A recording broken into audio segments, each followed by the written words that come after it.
आजपासून बरोबर 5000 वर्षांपूर्वीची गोष्ट आहे. डोळे मिटून जरा विचार करा. आपण आज ज्या गजबजलेल्या शहरांत राहतो त्या धावपळीच्या पलीकडे इतिहासाच्या खोल गर्भात जाऊन एक पाऊल मागे टाकूया.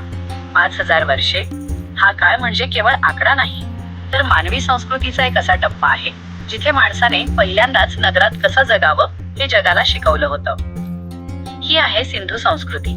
जेव्हा आपण म्हणतो 5000 वर्षे, तेव्हा आपण इ.स. पूर्व 3000च्या आसपासचा तो काळ अनुभवत असतो. हा तो काळ होता जेव्हा जगात इतरत्र मानवी समाज अजूनही छोट्या वस्त्यांमध्ये शिकारीच्या किंवा भटकंतीच्या जीवनात अडकलेला होता. पण आपल्या भारतीय उपखंडात सिंधू आणि सरस्वती नदीच्या खोऱ्यात एका वेगळ्याच विचाराचा उदय झाला होता. ते लोक एका अशा वास्तुकलेत राहत होते जी आजही आपल्याला अचंबित करते. कल्पना करा त्या सकाळची. 5000 वर्षांपूर्वीच्या मोहेंजोदडो शहरात तुम्ही उभे आहात. भल्या पहाटेचा तो सूर्यप्रकाश आणि समोर दिसणारा तो सरळ रस्ता. तिथे कोणतेही अनियोजित वळण नाही, कोणतेही गोंधळलेले रस्ते नाहीत. सर्व काही एका गणिताप्रमाणे, एका शिस्तीप्रमाणे आखलेले. भाजलेल्या विटांची ती घरे, ज्यांच्या भिंती आजही आपल्याला त्यांच्या प्रगत अभियांत्रिकीची साक्ष देतात. त्या काळात विटांची अशी पद्धतशीर मांडणी करणे हे साधे काम नव्हते. त्यामागे एक खूप मोठा वैज्ञानिक दृष्टिकोन होता. एक अशी दृष्टी होती जी भविष्याकडे पाहत होती. या शहरांमधून चालताना तुम्हाला एक अद्भुत शांतता जाणवेल, कारण इथे कुठेही राजांचे भव्य राजवाडे दिसत नाहीत, कुठेही युद्धाची चिन्हे नाहीत, की कुठेही बळाचा वापर करून बांधलेली तटबंदी नाही. मग ही लोक कोणाच्या नियंत्रणात होती? हा प्रश्न आजही आपल्याला अस्वस्थ करतो. कदाचित ही संस्कृती लोकशाही किंवा सामायिक कल्याणाच्या विचारावर चालत होती, जिथे माणूस महत्वाचा होता, सत्ता नाही. जरा त्या ड्रेनेज सिस्टीमचा विचार करा. आजही आपण स्मार्ट सिटीच्या गप्पा मारतो, पण 5000 वर्षांपूर्वी या लोकांनी घराघरातून निघणारे सांडपाणी भूमिगत नाल्यांद्वारे शहराच्या बाहेर नेण्याची व्यवस्था केली होती. ते नाले झाकलेले होते आणि ठराविक अंतरावर त्यांची साफसफाई करण्यासाठी खड्डे होते. 5000 वर्षे, इतका प्रदीर्घ काळ आणि इतकी प्रगत स्वच्छता. ही गोष्ट आपल्याला विचार करायला भाग पाडते की आम्ही खरोखर पुढे गेलो आहोत का, की आपण फक्त तंत्रज्ञान बदलले आहे, पण जीवन जगण्याची ती शिस्त आम्ही हरवून बसलो आहोत. आणि व्यापार, तुम्ही जर त्या काळातल्या लोथल बंदरात उभे असता तर तुम्हाला काय दिसले असते? दूरवरून येणारी जहाजे, मेसोपोटेमियाशी होत असलेला व्यापार, कापड, दागिने, मातीची भांडी यांचा मोठा बाजार. पण सर्वात आश्चर्यकारक गोष्ट म्हणजे तिथे व्यवहार करण्यासाठी नाणी नव्हती. मग व्यवहार कसे चालायचे? विश्वास आणि वजन मापांची एक अचूक प्रणाली. एका बाजूला धान्याची पिशवी आणि दुसऱ्या बाजूला दगडी वडा किंवा मणी. अगदी निखळ आणि पारदर्शक देवाणघेवाण. इथे कोणाची फसवणूक झाल्याचे पुरावे मिळत नाहीत. हे एका सुसंस्कृत समाजाचे सर्वात मोठे लक्षण आहे. 5000 वर्षांपूर्वीची ती माणसे, त्यांच्या हातात ते दगडी सील्स, मुद्रा होते. त्यावरचे ते प्राणी, तो एक शिंगी बैल, ते हत्ती, ते वाघ आणि त्याखाली ती रहस्यमय लिपी. आपण आजही ते वाचू शकत नाही आहोत. विचार करा, त्या लिपीमध्ये काय दडलेले असेल? कदाचित तिथे एखाद्या महान कवीच्या कविता असतील, कदाचित व्यापाराचे हिशोब असतील, किंवा कदाचित काही गूढ धार्मिक संदेश. ही लिपी वाचता न येणे हे आपल्या इतिहासाचे सर्वात मोठे अपयश आहे. ती लिपी उलगडली तर कदाचित आपल्याला समजेल की 5000 वर्षांपूर्वीचे ते लोक एकमेकांशी कसे संवाद साधायचे. आणि त्यांची कला, तुम्ही त्यांची मातीची भांडी पाहिली आहेत का? ती किती नाजूक, किती प्रमाणबद्ध आणि किती कलाकुसरीने बनवलेली आहेत. मणी बनवण्याचे ते तंत्र, जे आजही आधुनिक कारागिरांना थक्क करते. हे लोक केवळ जगण्यासाठी जगत नव्हते, ते सौंदर्यासाठी जगत होते. त्यांच्या जीवनात कलेला स्थान होते. ते निसर्गाची पूजा करायचे, मातृदेवीची आराधना करायचे. निसर्गाशी त्यांचे नाते इतके घट्ट होते की प्रत्येक पावलावर त्यांना देव दिसत होता.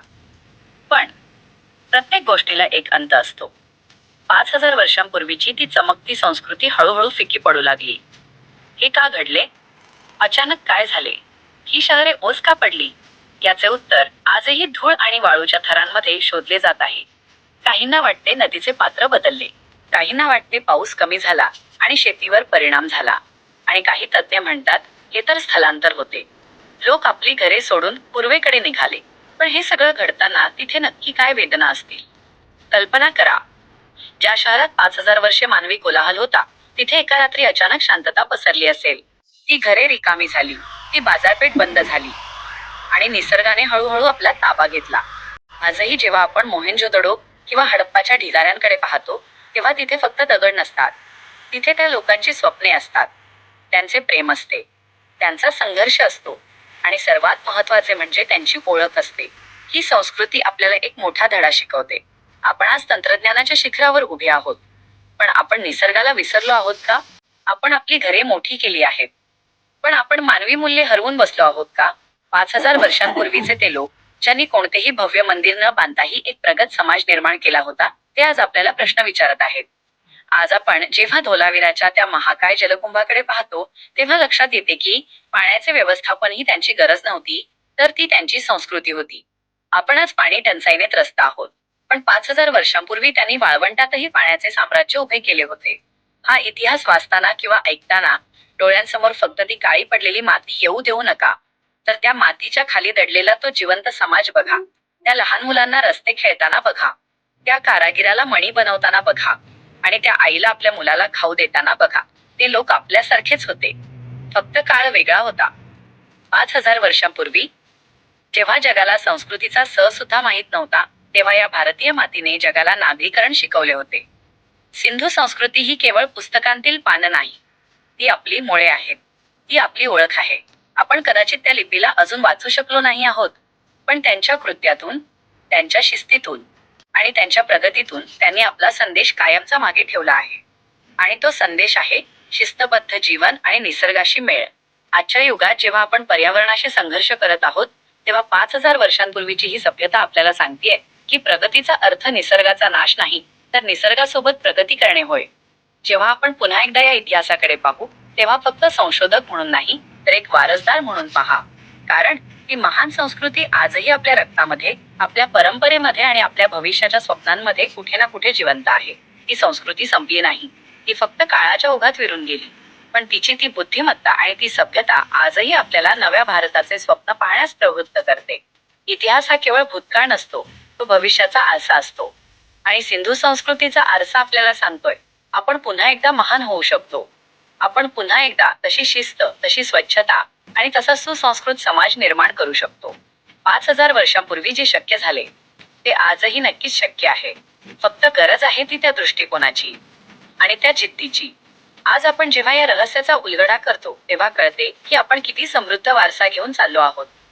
सिंधू संस्कृती, एक महान काळ, एक महान रहस्य आणि एक महान प्रेरणा. ही कथा इथे संपत नाही, तर ती आजपासून पुन्हा एकदा आपल्या विचारांतून सुरू होते. कारण इतिहासाचा प्रवाह कधीच थांबत नाही, तो वाहत राहतो. जसा सिंधूचा प्रवाह वाहत होता, तसाच